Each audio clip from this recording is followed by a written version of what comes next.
this was Memorial Day weekend. You found out you just weren't feeling well. Yep. What happened? So had been feeling pretty terrible for about 2 weeks. Thought it was a really bad sinus infection. And we ended up going to Waccamaw Hospital, and within a couple of hours,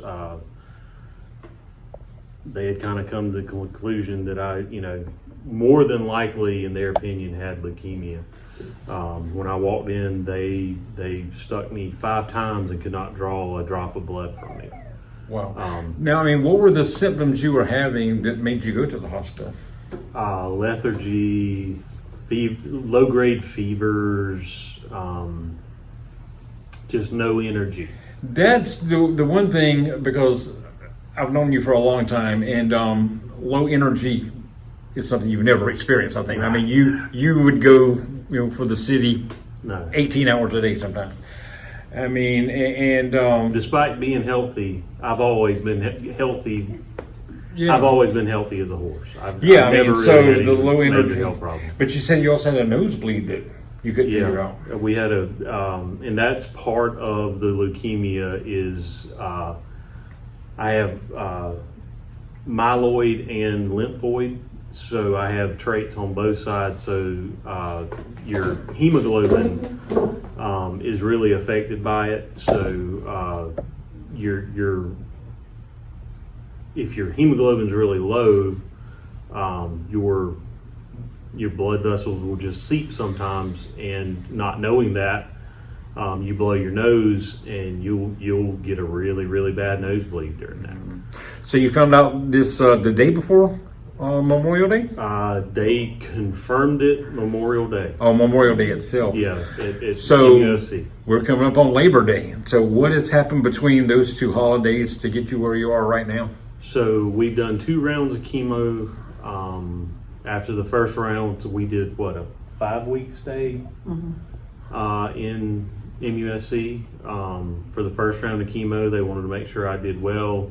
I did have a couple of infections while I was in there and had to recover from them. Wasn't major stuff, but fever and things like that. But they were able to send us home after that, and then we did a second round about 3 weeks after that, or 2 weeks after that. That's the fun part about this, is you go to the doctor and he says, "What day next week would you like to come to the hospital for more chemo?" So it really affects your life, because you think you're home and you get to have a normal life, and nope, it's time for treatment again. But we've been blessed. So. You went through the chemo. How many treatments? We did 2 different chemos. 2 different treatments. With this, they do 4 days of chemo. Okay. How are you now? So today, I'm 5 weeks off that second round of chemo. When I started this, when I went to the hospital the first time and they diagnosed me, my hemoglobin was 6. Now, every time you have chemo, it brings all that down. But right now, my hemoglobin's about 10. I actually went and had a blood draw today. It was about 10.5. You really need to be at about 14, but at 10, you feel a lot better than you do at 6. Are the doctors confident you'll get to a 14, 13? No, 14? because we're approaching a bone marrow transplant, your chemo is going to kill all your blood, and then it's all going to come back. So the longer you go without a treatment, like chemotherapy, the more your blood cells are going to recover. And while all your cells are kind of really, really low, as your good cells recover, your bad cells are also eventually going to recover. You just don't make them as a high rate as your good cells. Now, you mentioned bone marrow transplant. That's got to happen. That has to happen. When do you think that's going to happen? Right now, we're looking at into September. I'm about to start a alternative treatment that's supposed to be a cancer killer. I'm less than 1% cancer cells in my blood cells right now, so 1 in 10,000. Obviously, they want to get it as low as possible.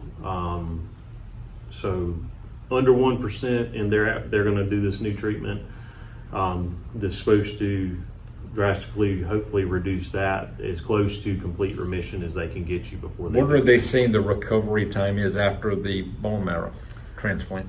So I will go and receive like kind of the as described, the worst chemotherapy you can get.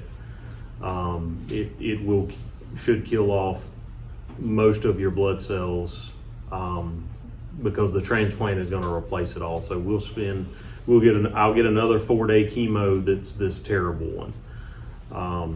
I will have 3 weeks to kind of bodily recover from that. They describe it as mouth sores, stomach problems, and all of it.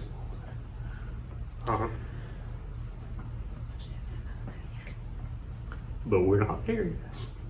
Now, when you do the bone marrow, are they telling you how long it'll be before you're feeling better after that? So bone marrow transplants are a little different than they used to be. What I will have is not the old typical, they drill into, I think it is your femur and replace your bone marrow. This is a stem cell transplant, so I'll get a blood transfusion. It's very anticlimactic to, they tell you it's the worst chemo in the world, but then you get a blood transfusion. You have to spend 100 days in Charleston after that. Okay. I didn't know that. Yeah. So it's a month stay in the hospital Yeah. for the bone marrow transplant, and then 100 days outside. So we have to be of the within hospital. 30 miles of the hospital. So you stay in the hospital 100 days? No. Oh, We'll stay somewhere in Charleston outside of Right. the hospital for 100 days after the month stay. because you might need to get back there quickly. Well, exactly. Yeah, Because you'll have to go in every other day. So because You'll of, so if, you hate to put it this way, but if the chemo doesn't kill you, then it turns into, is your body going to kill you? When you receive someone else's blood, there's 4 things they told us is the things that are really bad for you. It's graft versus host, which is your body is rejecting this new blood from the other person. There's your immune system. Instead of that blood fighting you, there's your immune system fighting it. Then there's your organs just failing because of everything that's happened and the new blood system, and then infections. Infections, like I say, I had 2 of them with my first round of chemo. They're one of the most common issues when it comes to people, especially with leukemia, because cold to you, if I'm severely impacted by everything is deadly to me. Anything that can cause a fever is potentially deadly. So that's why you're 100 days close, because they're giving you immunosuppressants again, so your body doesn't fight itself and the blood doesn't fight your body. And you may also need, like say with my cancer especially, I need transfusions generally if I'm anemic. So you're close enough to get the transfusions and not have to go back and forth every day. And it's just so they can kind of put their eyes on you. Some of your Facebook posts, you're going through one of the worst things people can go through, right? In life. But I've seen your posts about your faith in God. It hasn't dwindled one iota. And I was reading some of your posts and about how even though you did not feel like it, you got up and went to church. And then I think you posted something yesterday, the day before, about your faith in God. Some people, if they stub their toe, they yell at God. Right. How have you stay? How has that stayed so strong for you?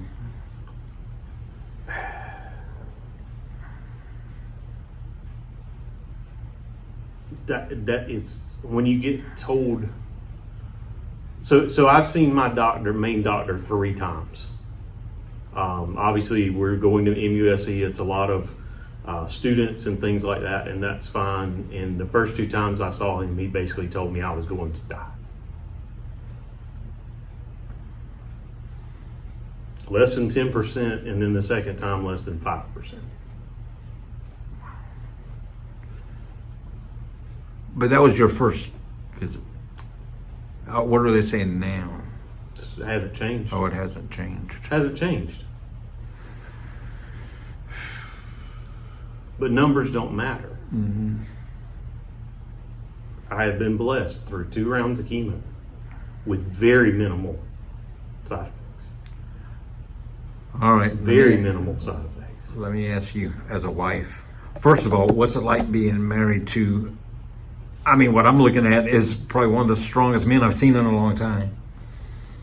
You know, based on his not letting this puncture his faith, and you know, his optimism, you know, that he's going to get through this. What's it been like for you as a wife going through this? It's been emotional at times, but like you said, we've been blessed, and I've just leaned on God to get us through, and it's all the prayers have helped me also get through it. Mm-hmm. What's it like when you see that he's not letting this, you know, come between him and God like some people might, when you see how strong he is in his faith? It's been very good to see him like that, and to not let anything bring him down. Mm-hmm. You've got a big event coming up in September to help raise funds. That's going to be in Maryville, right? The Church of Maryville? All right, tell us about Methodist. Wayne Methodist. Mm-hmm. So tell us about what's going to be happening that day. It's a spaghetti dinner. Mm-hmm. And now to cook a good cook. Yeah, as far as I know. Okay, all right. Yeah, as far as Yeah. I know. Yeah. He says it's going to be really Yeah. good. So All right. hopefully so. We've been told that it's going to be really good, so as far as we know. I know medical expenses, and this is probably just going to be a drop in the bucket, but hopefully it'll help Scott, somewhat. when we went to the hospital, we carried our little Amazon. And we played Christian music pretty much 24/7. And to see nurses come in and either hum with it or sing the song, people are good. The people here have been generous and good.